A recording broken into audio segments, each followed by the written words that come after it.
আমি আমি কি স্মার্ট হতে পারবো না? আমার মধ্যে কি কম আছে? তুই তো বেটা ওদের বাড়ির কাজের লোক।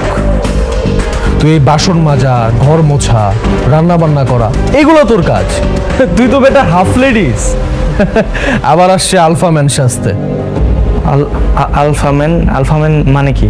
পুরুষ মানুষ, আসল পুরুষ, যেটা তুই না। ভাই, বাসা বাড়িতে কাজ করলে কি পুরুষরা কি হাফ লেডিস হয়ে যায় নাকি? আপনি বলেন পুরুষ পারে এমন একটা কাজ দেন আমি যেটা পারবো না। আচ্ছা তাই নাকি? ঠিক আছে, তাহলে একটা কাজ করি, দেখি তোর পুরুষত্ব। আমার সাথে পাঞ্জা লড়। ভাই না না, আপনার সাথে। আরে আয়, সমস্যা কি? তোর সাথে তো আমি বা হাত দিয়ে পাঞ্জা লড়বো। আয়। গোলাম, ভয় পেয়ে গেছো? কেমন?